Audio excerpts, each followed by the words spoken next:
Amigos, muy buenas noches. Esto es Conversando con el Perú. Iniciamos un nuevo programa a través de PBO Radio 91.9 FM, la radio con fe. Este programa está siempre informándoles a ustedes los últimos acontecimientos de la coyuntura nacional y, por supuesto, con las mejores entrevistas del fin de semana.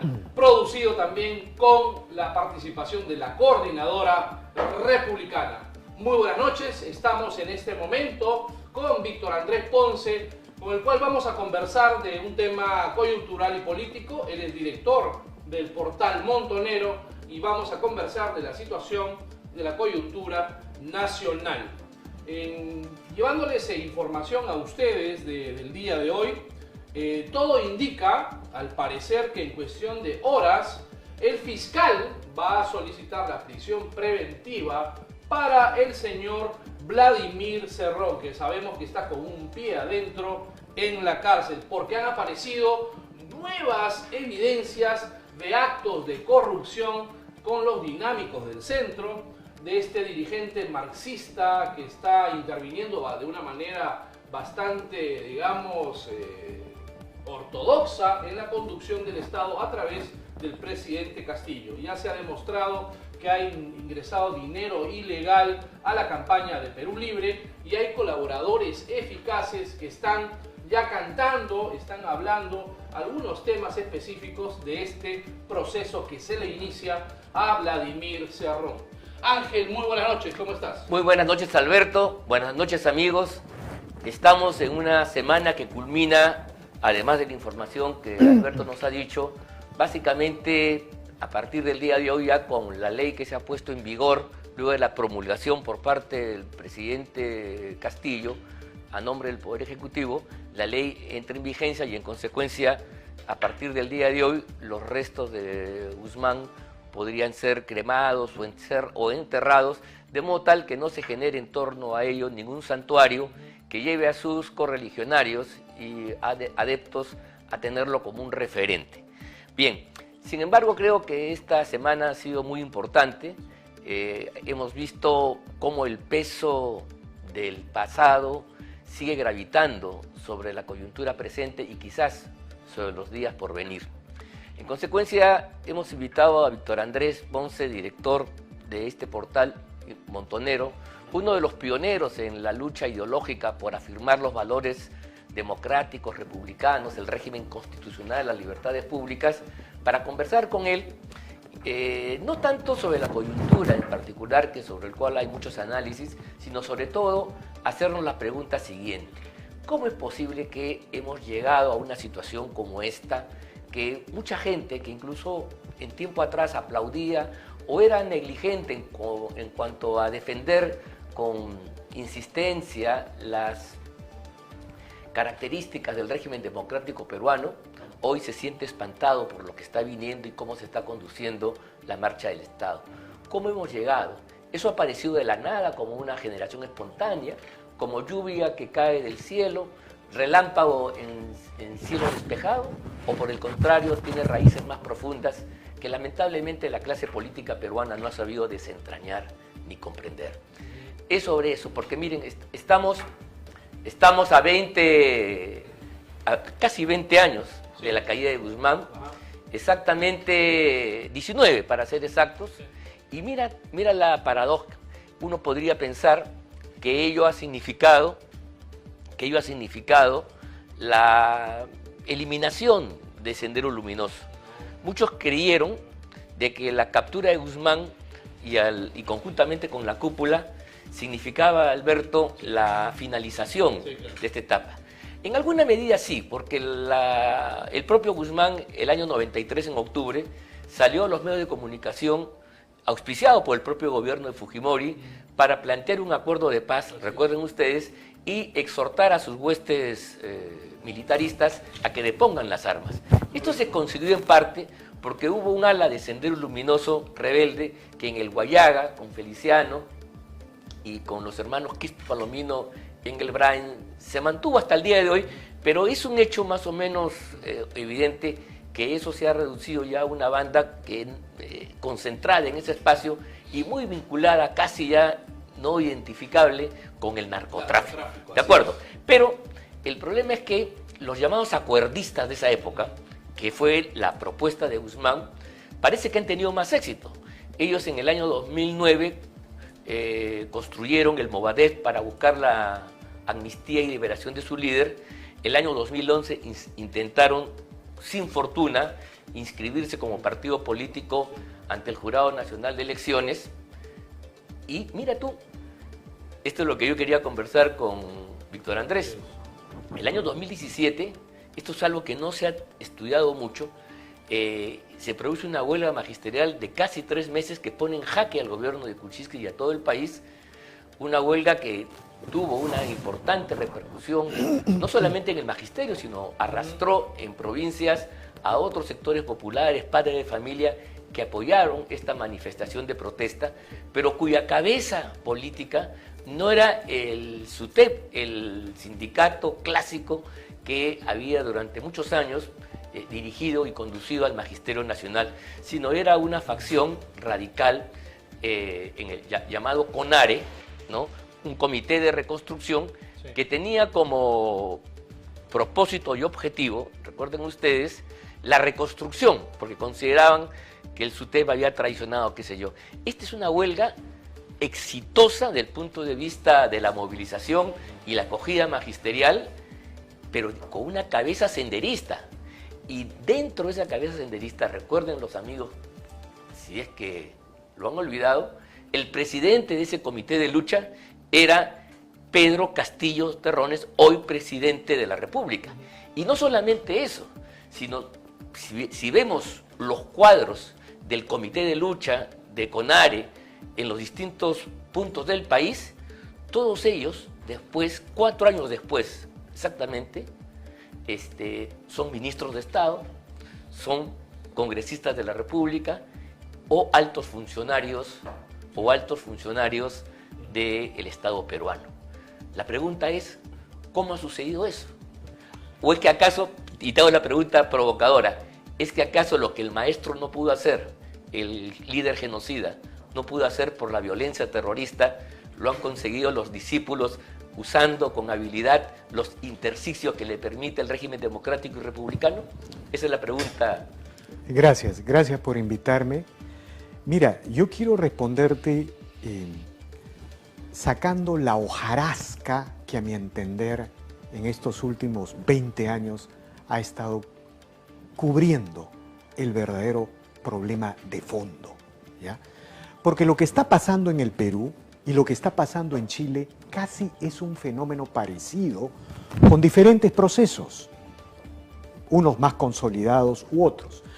Mira, en el caso de Chile y en el caso del Perú son las 2 economías latinoamericanas emergentes que más han incrementado su PBI, que más han reducido pobreza. El Perú, por ejemplo, en las últimas 3 décadas ha triplicado su PBI y redujo la pobreza de 60% de la población a 20% antes de la pandemia, un poquito más. Chile, la cosa es más significativa. Tienen el PBI per cápita más alto de América Latina. Ajá, y tienen solo 8% de pobreza. Entonces, si alguien, un observador de cualquier otro continente viniera a América Latina, o si alguien del espacio extraterrestre. Claro, un extraterrestre llega al Perú y observa la evolución económica de ambos países, se pregunta qué ha pasado en estos 2 países. No entiende, ¿no? Es imposible de entender. Es que ¿sabes lo que ha sucedido en Chile y en Perú? Es que la cultura, la política y la ideología fue ganada largamente por estos relatos progresistas, por estas corrientes neomarxistas. Mira, eso es muy importante, hay que subrayar eso, porque esa es la clave, creo yo. Es que esa es la clave, porque estamos acostumbrados a hacer política con la hojarasca. Y eso es la estrategia en realidad neomarxista, ¿no? Es decir, los temas de la judicialización, los temas de la corrupción, son importantes, pero de eso deben encargarse las autoridades y los periodistas especializados. Los políticos los políticos, quienes quieren hacer política, quienes quieren hacer reflexión política, tienen que poner en el centro de la mesa el tema principal. Y el tema principal es ideológico-cultural. Mira, te resumo. El acerto bolchevique señalaba que salvo el poder, todo es ilusión.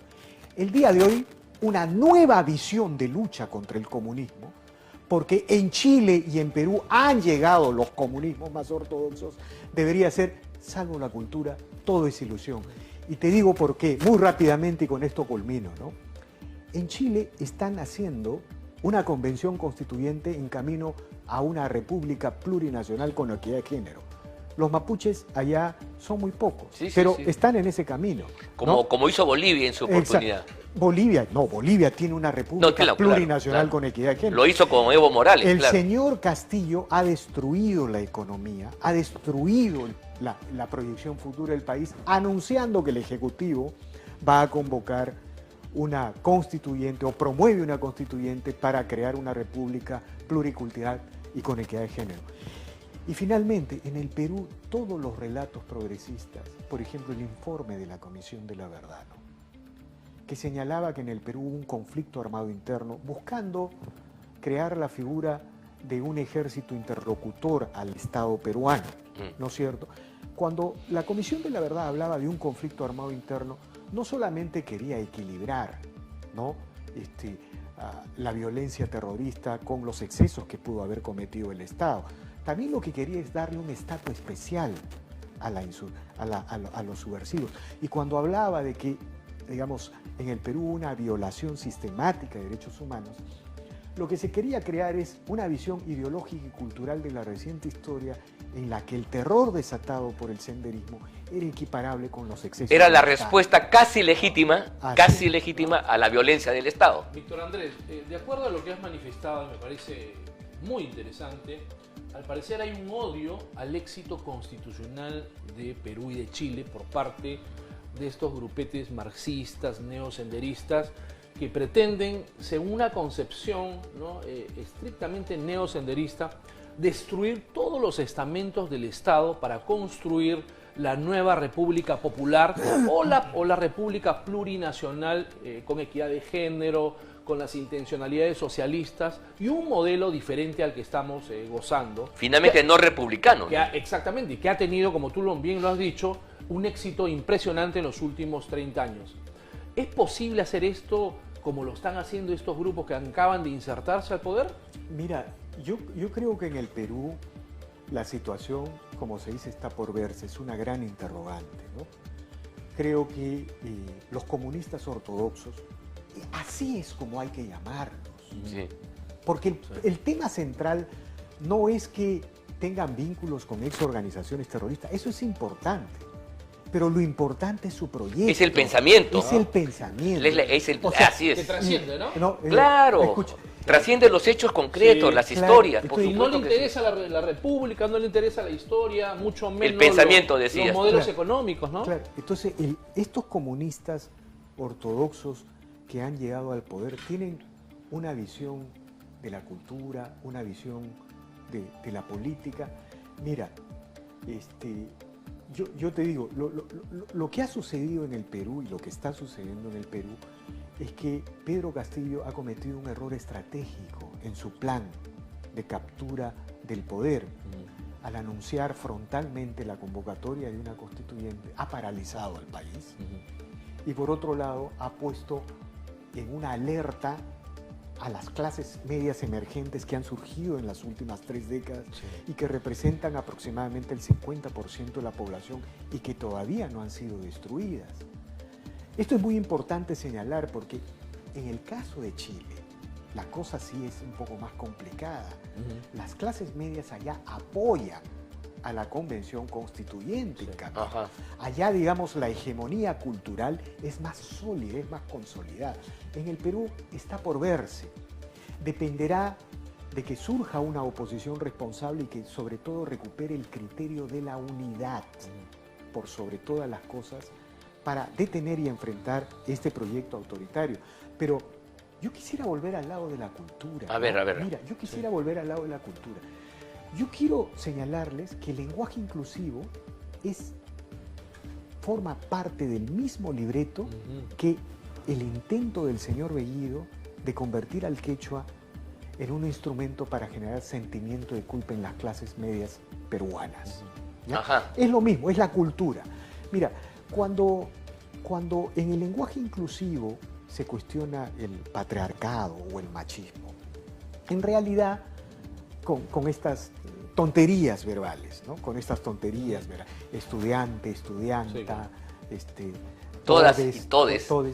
En realidad son tonterías que no resisten el menor análisis, ¿no? Sino que no hay el debate sobre estos temas.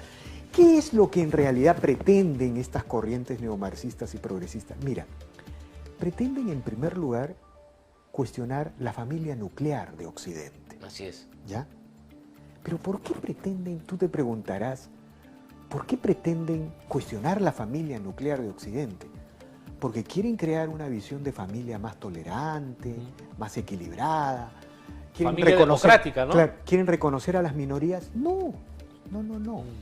La familia es el origen de la propiedad privada. Ah, claro.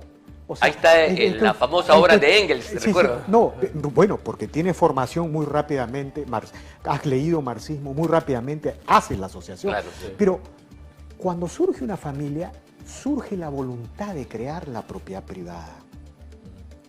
¿Por qué? Porque la familia, ya sea por el padre o la madre, lo que busca es ahorrar riqueza para garantizar la vigencia y el futuro de la prole. Y al fomentar la propiedad privada, surge la idea de la herencia.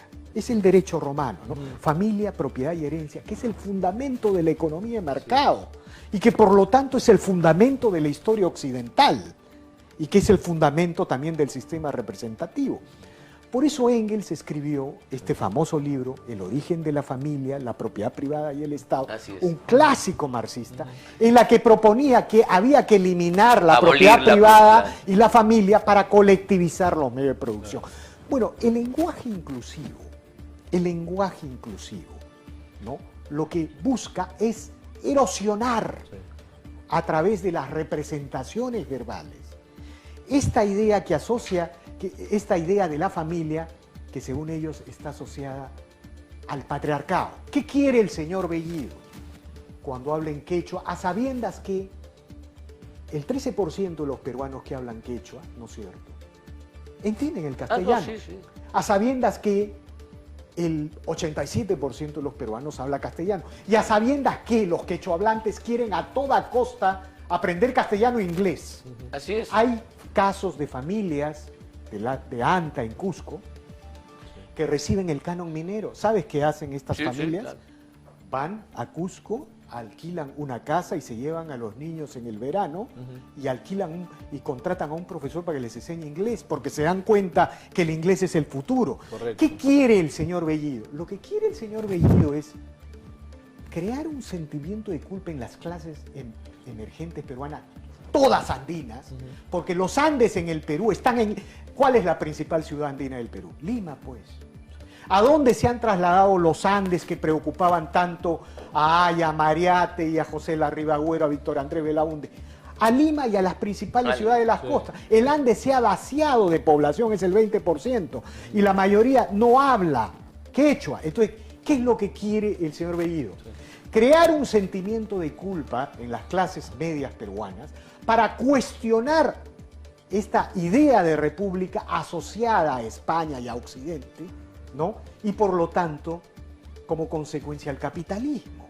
Eso se llama guerra cultural. No sé si nos estamos entendiendo. No, totalmente de acuerdo. Eso se llama guerra cultural. Y el gran problema, mira, podemos ahora detener el avance comunista en el Perú, ¿no? No sé qué puede suceder. Si el señor Castillo no respeta la Constitución, el Congreso lo puede vacar. O puede fracasar por sus propios errores también. O puede fracasar por su incapacidad. Exactamente. Y ese gobierno se puede derrumbar. Pero o el señor Castillo puede enrumbar hacia un camino democrático, se puede convertir en un Humala. Puede suceder eso. pero la guerra ideológica y cultural está presente. Por eso ha regresado Sendero. Porque derrotamos a Sendero militarmente, no lo derrotamos políticamente, Eso es ideológicamente y culturalmente. El marxismo cultural, según lo que tú manifiestas, Víctor Andrés, está penetrando de una manera tal que pretende destruirlo todo. La familia, el lenguaje castellano que estamos nosotros comprometidos, la propiedad, las libertades individuales, la democracia. Entonces, a través de un proceso muy bien pensado de focalización desde el Estado, ¿no es verdad? Pero déjame complementar. Claro sí. También Dale. en la misma línea de lo que tú has expuesto ahora está la llamada ideología de género, que es un proceso que, escuchen bien amigos, no busca generar igualdad de oportunidades entre hombres y mujeres, no busca la famosa igualdad de derechos, igualdad de dignidad entre los seres humanos independientemente del sexo, sino lo que busca es abolir las diferencias biológicas que existen en la naturaleza. Correcto. Y crear un continuo donde tú puedes ser mañana de un sexo u otro o ninguno. Y entonces tú generas un igualitarismo tal que favorece una visión colectivista como la que tú has llamado cuando has hecho alusión al lenguaje inclusivo. Claro, mira, pero la ideología de género también es parte de esta ofensiva contra estas instituciones fundamentales de Occidente, que es la familia, la propiedad, la herencia. Y si hay propiedad hay contratos, pues. Si hay propiedad hay mercados. Si hay propiedad hay intercambios. Si hay propiedad hay precios. Ajá. O sea, es, digamos, esta es la guerra cultural neomarxista contra el capitalismo y las libertades que ha construido Occidente en los últimos 3 siglos, desde la Revolución Inglesa, ¿no? Y yo llamo, no solamente de la Revolución de Estados Unidos, sino de la Gran Revolución Inglesa. Claro, la gloriosa revolución Así es. de 1688. Eso suma 3 siglos. Claro, No, sí. siempre solemos decir 2 siglos desde Estados Unidos. No, 3 siglos, ¿no? De acuerdo. Además, con otro fundamento, ¿ah? Claro, con otro que fundamento. podemos hablarlo en otra Bueno, oportunidad. Pero lo que está pasando en Perú también está pasando en Europa. Por ejemplo, España post-Franco era una nación. No sé si usted, digamos, la transición española en la que la derecha, los comunistas y los socialistas construyeron la España unificada Así post-Franco, el día de hoy está cuestionada por este multiculturalismo. Los catalanes hablaban castellano, ahora hablan catalán. Eso es Bellido. O sea, lo que les quiero decir es que Quiere fragmentar, salvo dividir. la cultura, todo es ilusión. Claro. ¿Y qué ha pasado en Perú y México? Lo que ha pasado en Perú y México es que la derecha solo se ha dedicado a defender el sistema y las libertades Económicas. desde el punto Nada de vista más. económico. Sí. ¿No es cierto? Entonces, eso es lo que estamos viviendo, eso es lo que estamos contemplando. Sí, es verdad. Y la separación, la división, la fragmentación, la atomización del Estado, de la sociedad, a través de un marxismo cultural, como tú bien lo has manifestado, al parecer es una estrategia político, cultural y militar, ¿no? Además, que ya la dijo ¿No? un gran marxista, Antonio Gramsci, Gramsci. estando en la cárcel, concibió una estrategia diferente al adherismo del asalto al poder, y era copar los aparatos del Estado, las instituciones de la cultura, y generar lo que llamaba una hegemonía intelectual y moral para hacer la revolución. Claro. Eso es Bellido, a pesar que no ha leído a Gramsci, probablemente. Eso es Gramsci, pero junto a Gramsci está todo el neomarxismo de la Escuela de Frankfurt, ¿no? Pero también está la deconstrucción, ¿no? De los Derrida, de los Derrida. franceses, ¿no? Pero todas estas teorías han apuntado a erosionar los fundamentos de Occidente. Lo que les quiero decir es que el sistema republicano... Se basa ¿no? en un conjunto de ideas y valores, Claro, pues. pero el sistema republicano, digamos, no antimonárquico, que es de Estados Unidos, de la Revolución Francesa, tiene aproximadamente 2 siglos. Pero el sistema republicano es mucho más, Sí. por eso siempre hay que hablar de Inglaterra. Pero ese sistema republicano y antimonárquico ha entrado en crisis en el mundo. Ha entrado en crisis. Y la crítica a ese sistema es mucho más profundo en términos filosóficos desde el neomarxismo. Estos señores han llegado a cuestionar hasta la escolástica, hasta Aristóteles. Por ejemplo, no tratemos de hablar sobre temas muy especializados, pero para Aristóteles un tema fundamental era el principio de identidad. Lo Sí. que es, Es. no puede no ser. Y lo es, no es, Claro, así claro, es. claro, Así es. claro. ABC. Ya, digamos, bueno, pues ahora la deconstrucción dice, lo que es puede ser no ser. El subjetivismo, ¿no? Entras a un relativismo absoluto No, exacto. y todo vale. Todo es relativo, todo, Todo vale, vale. decir Entonces, cualquier cosa. todas esas cosas están en este debate. Verdad. Y si no recuperamos la idea... A ver, cuando el señor Bellido viene y nos dice, el quechua, hay que decirle al señor Bellido que cuando vinieron los conquistadores al Perú, el imperio inca tenía 100 años. Sí. Y se hablaban más de 100 lenguas en Así el es, Perú. así es. Y quienes construyeron el Sí, quechua como lengua franca del mundo andino son los españoles, los que... A través de los evangelizadores. misioneros para Así es. evangelizar a todos los peruanos. El quechua es un producto español. La comunidad andina es una copia de la comunidad de Castilla. Así la es. pollera andina es copia de la pollera de Eso la lo dijo comunidad de Arguedas, Castilla. ¿ah? Arguedas lo José dijo en María sus análisis Arguedas lo dijo. antropológicos, sí. Es verdad. Bueno, Víctor Andrés, muchas gracias. Podemos quedarnos mucho más tiempo, No, es pero verdad, yo creo que te comprometemos para una próxima oportunidad para seguir hablando de estos temas este que tema son fundamentales. sociológico tan interesante. Muchas ¿Qué es lo que no gracias. se dice, ah? ¿Qué es lo que no se eso habla a no veces? se habla en otros medios. Amigos, regresamos. Ha sido Víctor Andrés Ponce, director del portal Montonero. Un gran abrazo y regresamos. Esto es Conversando con el Perú. Volvemos.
Amigos, regresamos al programa. Esto es Conversando con el Perú a través de PBO Radio 91.9 FM, la radio con fe, Conversando con el Perú, coproducido con la Coordinadora Republicana.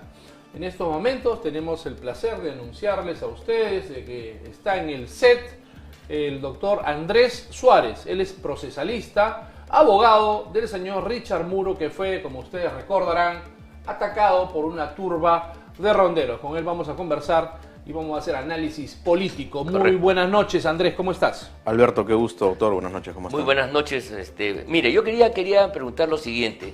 Bueno, habría que un poco explicar que el doctor Suárez ha tenido una destacadísima participación defendiendo a un ciudadano que fue agredido durante la campaña electoral por gente vinculada al que hoy es partido de gobierno. Estos ronderos lo amenazaron a él y su señora, y a él le causaron un traumatismo grave que yo quisiera preguntarte en primer lugar, para empezar, ¿cuál es el estado del proceso y cuál es el estado de salud del señor Muro? Bien, para empezar. Sobre la salud del señor Muro, él resultó con politraumatismo encefalocraneano. Las abducciones no tenían por dónde salir de la cabeza y le comprometió las dos vistas. De grave, más o menos. Una situación sumamente grave, sumamente grave. Hasta ahorita sigue con descanso médico, hasta ahorita sigue todavía con las secuelas, en rehabilitación. O sea, le han malogrado la vida, se puede decir, ¿no? El diagnóstico médicamente es reservado incluso hasta ahora, porque no sabemos cómo el cuerpo vaya a reaccionar día a día con las terapias, ¿no? Ya el señor sí, obviamente él está lúcido, se entiende muy bien, conversa todo, pero antes no podía, pues era una situación completamente difícil, por más que estaba despierto y entendía todo lo que pasaba alrededor.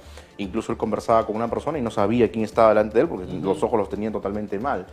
Entonces él sigue una difícil, ¿no?, lenta recuperación física. Y bueno, esperemos pues que... ¿Y cuál es ¿no?, el estado procesal? O sea, ¿en procesalmente qué estamos...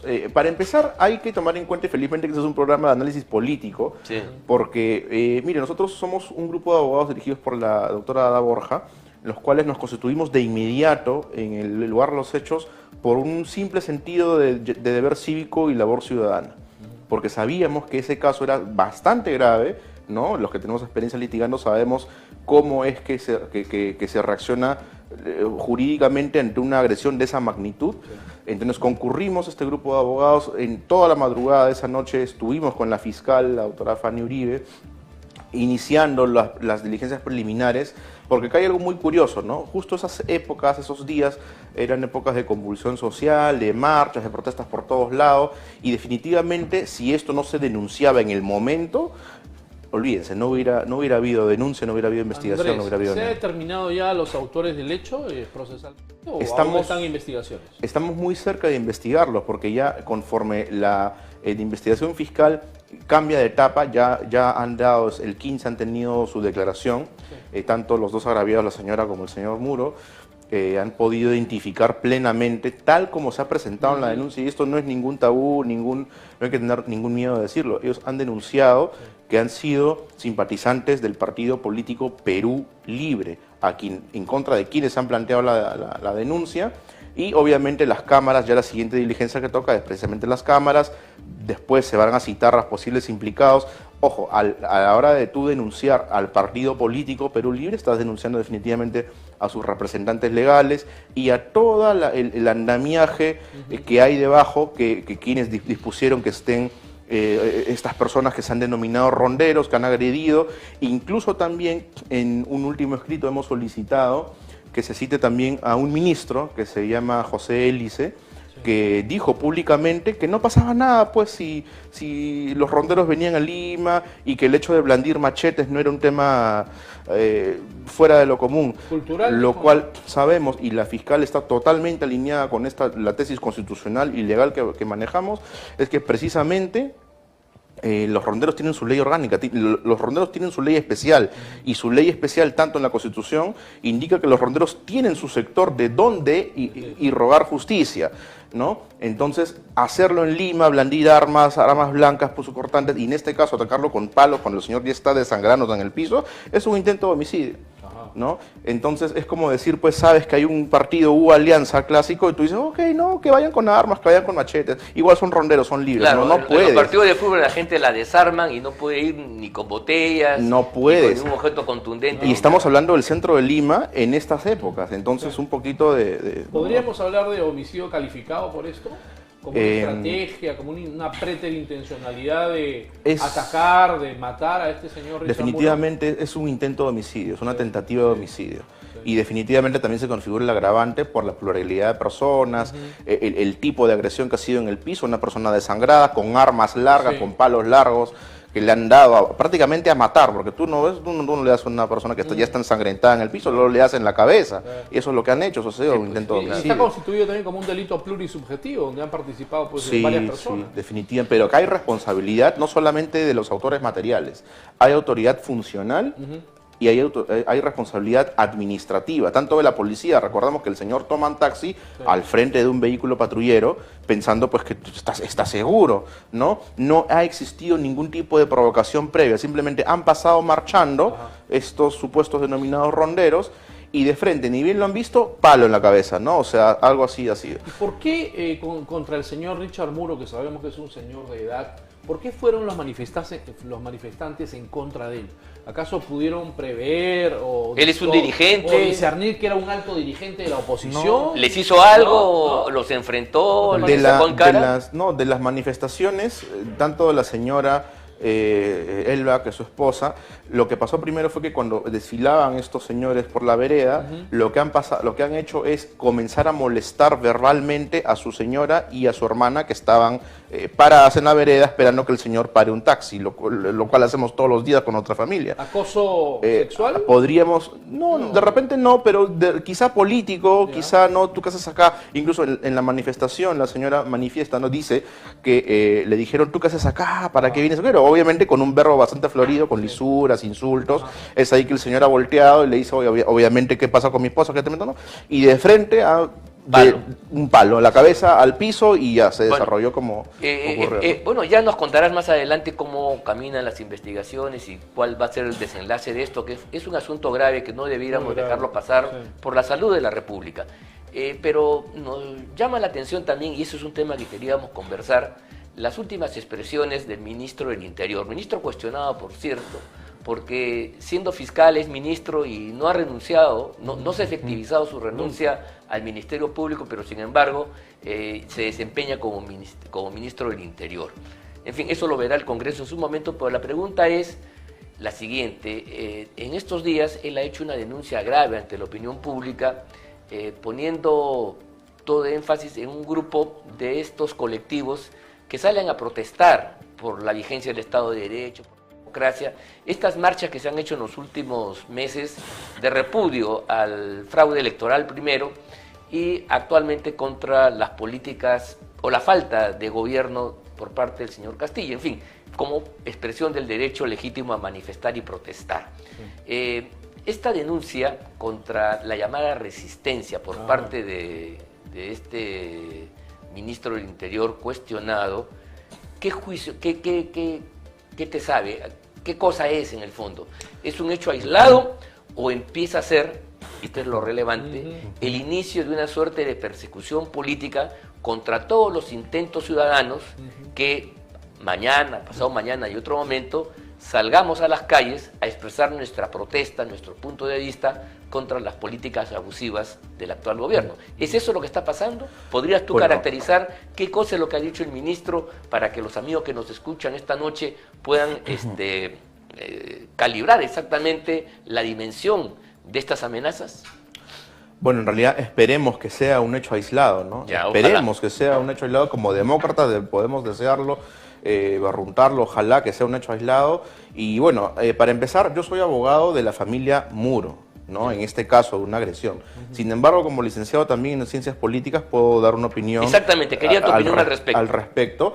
Y bueno, definitivamente he visto poco, no sé si existe realmente una denuncia, la denuncia debería ser formalizante del Ministerio Público, y acá hay un tema, yo creo, de vocación. Yo creo que el señor ministro creo que todavía no conoce su papel real, si es ministro o es fiscal. Sí, todavía está, está en el limbo, ¿no? No, está en el el medio. Transición, ¿no? Porque, ojo, acá hay un tema importantísimo y tiene un mensaje A ver, político explícanos grave. eso bien. Lo que pasa es que él como ministro estaría cometiendo un delito, estaría eventualmente cometiendo un delito al hacer uso de su poder para amenazar ciudadanos libres que no piensan como él o que son oposición del gobierno. O sea, nos pondría en la coyuntura de que si este gobierno acepta tener oposición o no acepta tener oposición.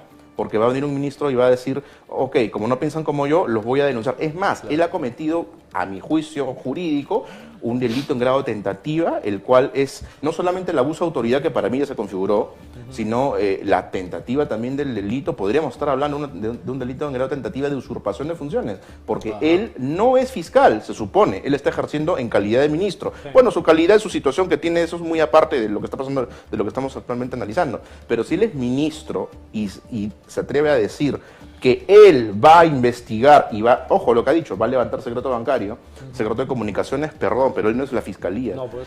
La fiscalía. Y para hacer eso requiere autorización, mandato de un juez expreso. Pero por supuesto, ojo, él como ministro del Interior puede tener administrativamente mando y comando sobre la policía, que es un rol netamente administrativo. Sin embargo, que no se olvide que hasta la policía, la DIN y la Policía de Investigaciones necesita la orden de un juez también para levantar ciertos... Para poder investigar como corresponde. Por supuesto. Eso es muy importante lo que estás diciendo.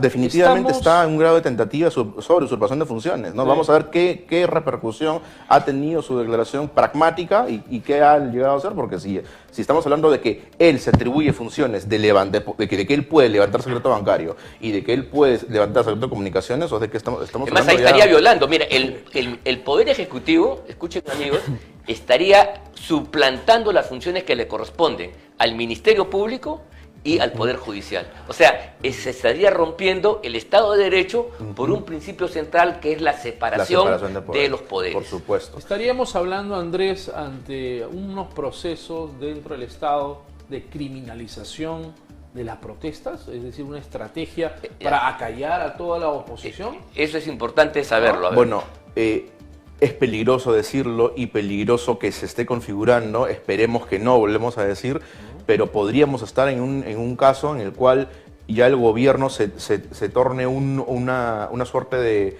entidad omnipotente y omnipresente, que no te deje ni siquiera hacer protestas y no te permita tampoco opinar en contra de él. Porque esa es característica de los gobiernos totalitarios, ¿no? Los autócratas siempre están usan las protestas, a los mecanismos del Estado para perseguir y conculcar las libertades ciudadanas. Sabemos que jurídicamente, yo puedo decir, mi opinión legal es que para mí el ministro ha cometido un delito en el grado de tentativa, eventualmente cometido obviamente, sobre la usurpación de funciones en el hecho de declarar que va a hacer actos que no le corresponden.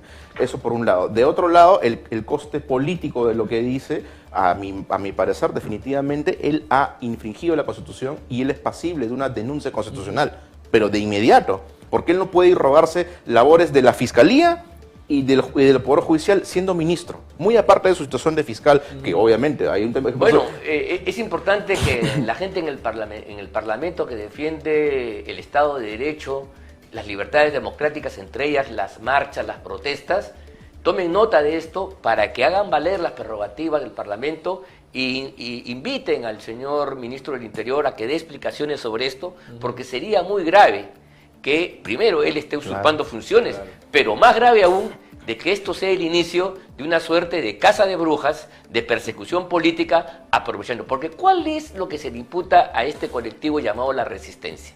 ¿Por qué se han centrado los fuegos en ellos en particular? ¿Tiene conocimiento, doctor, usted sobre eso? Bueno, en realidad no soy abogado de ellos, no los conozco tampoco. Sé que es que no es el único grupo, yo no sé por qué solamente. Bueno, porque eso es lo que he visto en los medios de comunicación. Tú vas de paseo al centro de Lima y hasta hace un par de semanas habían carpas en todo el centro de Lima, habían marchas todos los días. O sea, la cuestión es generalizada. Es un tema generalizado de un clamor ciudadano, es por eso que es peligroso que un ministro, ¿no?, de repente se ha tomado esa prerrogativa, quizá porque el presidente ha salido del país temporalmente, un par de días fuera del país, y de repente no sabemos si Pedro Castillo opina lo mismo que este ministro, ojo. No sabemos, pero a ojo de buen cubero, un análisis jurídico sencillo, esto implica que se ha cometido una infracción constitucional.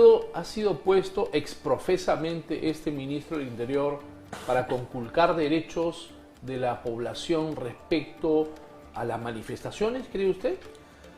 No lo sabemos, eso es un carácter político, pero como dije en un inicio, ¿no? Acá hay un tema de vocación. Yo creo que más allá de la situación legal, de si pertenece o no pertenece, oportunamente renunció a la fiscalía, sí. El tema es como fiscal, él ha debido de mantener su vocación de respeto a la legalidad, más allá de su situación laboral o qué sé yo, funcional. Podría tratarse una estrategia, ¿no? Un ex fiscal, ¿no? Ahora dedicado a ser ministro, la persecución que se está dando contra los Pero estaríamos libres. Estaríamos hablando de un fiscal que, por el contrario del respeto por la ley, al contrario, se ha dedicado a conculcar todas las leyes. O sea, más allá de su situación al conocimiento funcional que tiene de la juridicidad, entonces podría eso Así es. darse un vuelco específico en contra, ¿no? Más allá que el derecho a la protesta no es en absoluto nunca condenable, por supuesto. Claro. Y las agresiones que se han también pretendido mezclar, estamos comparando a abucheos a un ministro, porque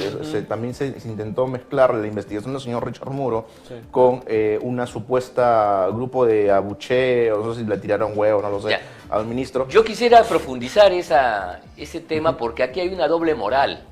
Aquí quienes promovieron, por ejemplo, durante la caída de Merino, esas movilizaciones, que fueran a buscar desde los medios de comunicación, que vayan las muchedumbres airadas a hostigar los domicilios y las familias de periodistas como Beto Ortiz, al cual lo tuvieron incluso sitiado, como todos recordarán. Aquellos que no tuvieron, saludaron cuando un miembro de los protestantes le propinó un puñete a mansalva y descarado al entonces congresista Ricardo Burga.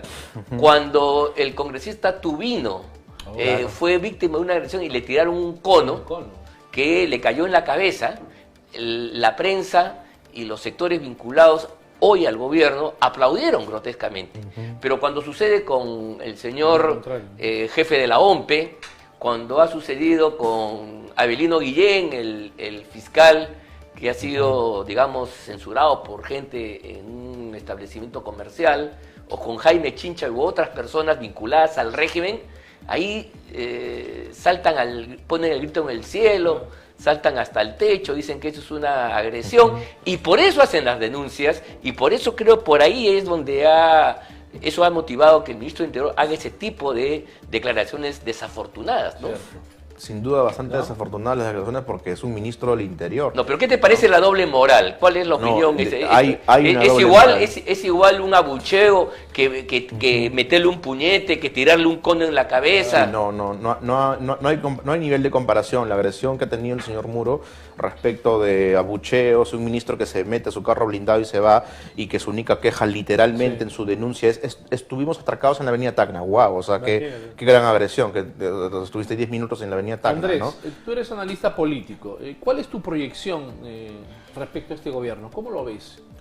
Lo veo bastante peligroso. Si es que continuamos como estamos, continúan este tipo de manifestaciones, este ministro puede salir, ¿no? Como les digo, ahorita puntualmente es el momento de las fuerzas políticas democráticas y está abierta la posibilidad a una denuncia por infracción constitucional definitivamente, porque tiene que recordar que el señor ministro es ministro de Estado, es prácticamente la voz del presidente en su rubro, ¿no?